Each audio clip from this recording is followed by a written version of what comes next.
Howdy YouTube, my name's Ethanra, and welcome back to Kingdom Hearts Union Cross. So you can probably already guess why I'm back yet again.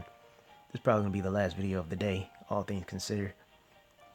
But while I'm at it, and so this video won't be too short, I thought I'd run a little bit of Union's Cross to show you something that wasn't always there.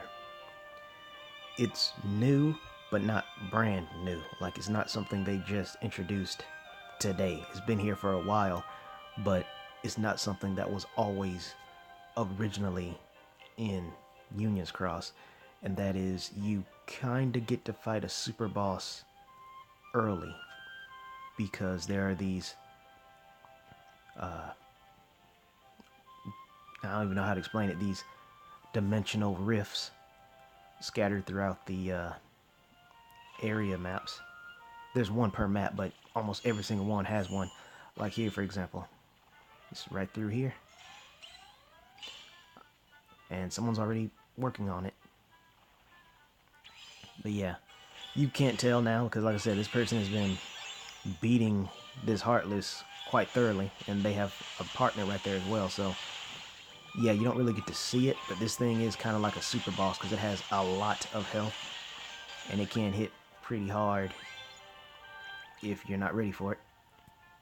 But yeah, so you come in here, you beat that thing up, you grab the chest, don't forget that, and then you leave.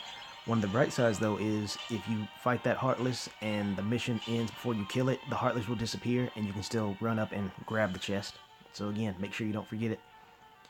Well, also I wanted to talk about this. I kind of talked about it once before, but for the sake of conversation, I'll say it again.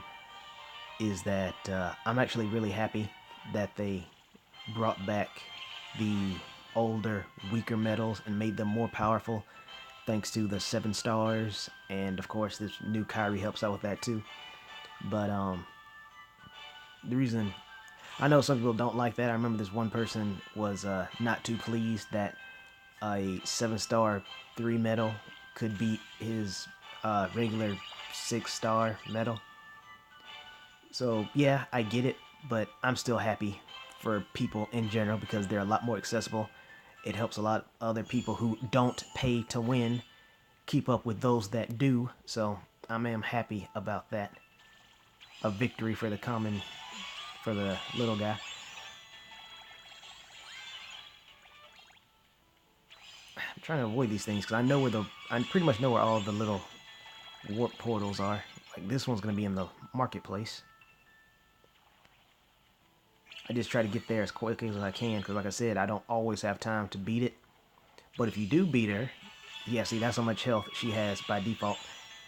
If you do beat her, you get a whole, well, it's more Lux than you would normally get if you don't. Let me say it like that. It's not like a whole bunch, but it's a lot compared to what you would get if you otherwise skip her or don't destroy her in time.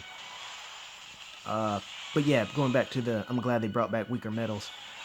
Like this one, for example, is because not only is it helping out people who don't pay to win, because I really hate when games do that, and I hate using that term in general because it's obviously a negatively oriented term.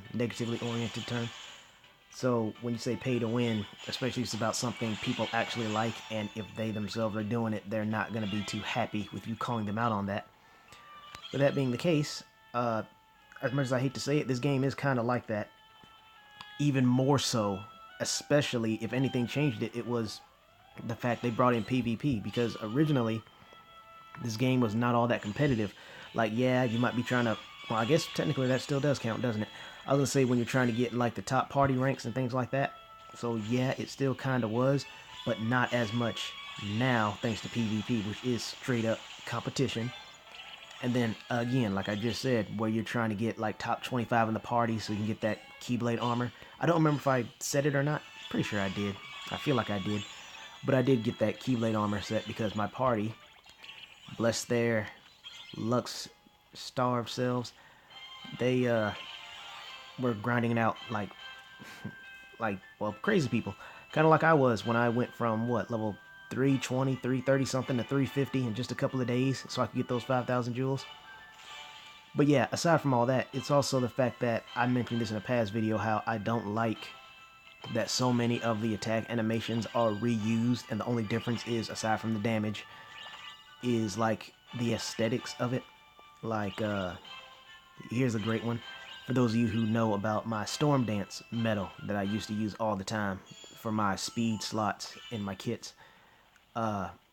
Basically all it was is that they turn the Keyblade, well, I guess they don't turn it into it, more like they channel energy into the Keyblade, making it like a staff, and then spin it around all over the place.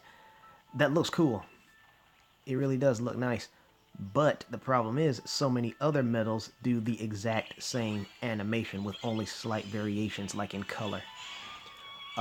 Spinning Shadows, I believe, is one, does it. That one Aqua medal does it. Another one that I really like, but now is being overused, and you're probably going to see it in a second here. I think someone in this party actually has it.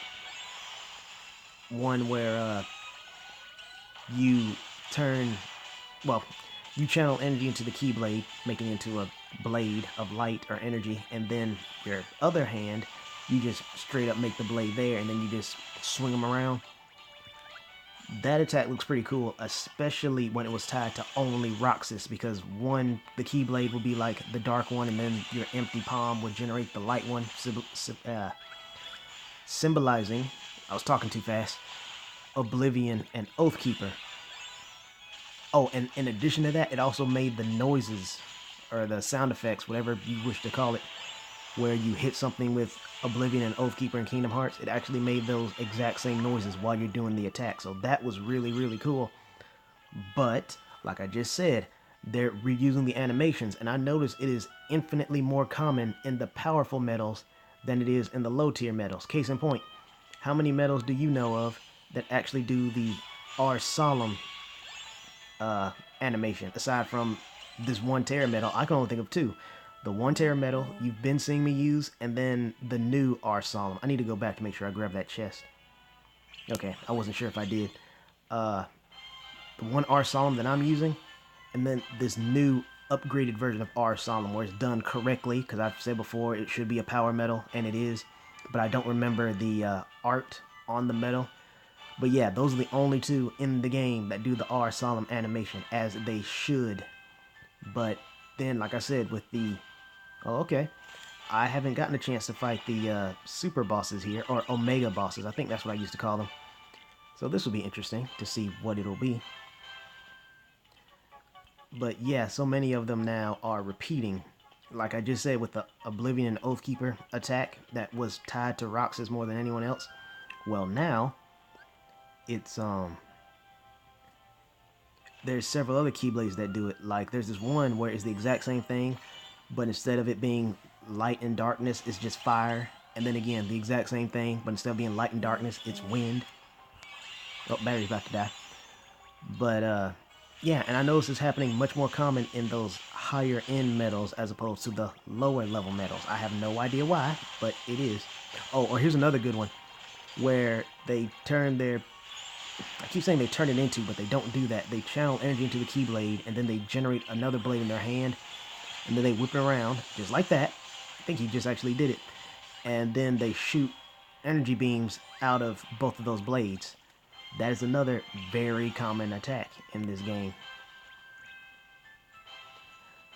So, I just said all that to help kill time, but also to tell why, make long story short, why I'm glad they're making the lower level unique Keyblade medals make a return where they're actually useful again.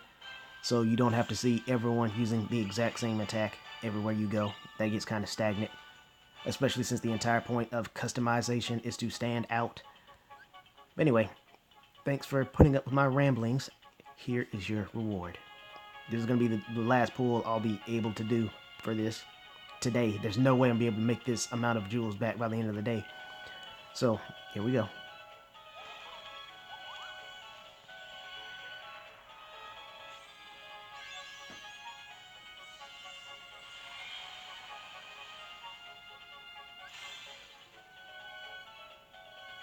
Oh, cool.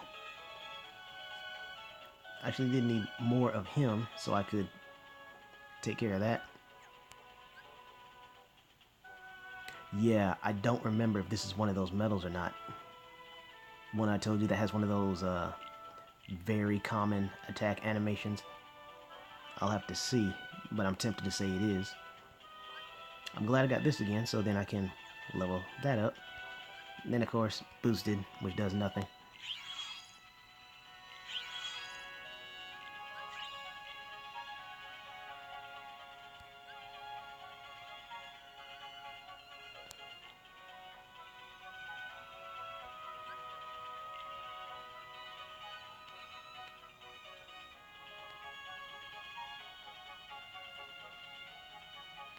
Yeah, this is going to take long. I'll just speed it up for you all.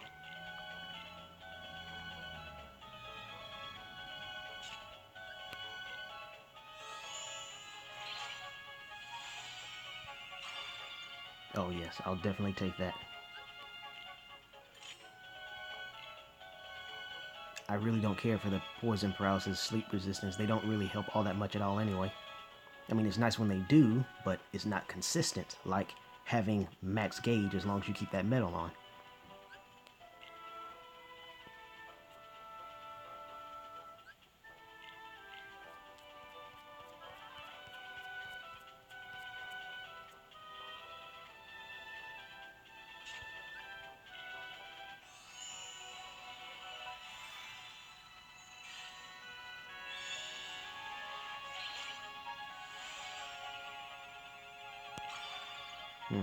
Oh well. I thought I saw it there for a second, but I think I pressed it too soon. That's what it felt like. Oh well. So yeah, that's going to be her permanent setup for now, till I can get enough jewels to try again at some point in the future. Thank you all for tuning in, and I will see you around.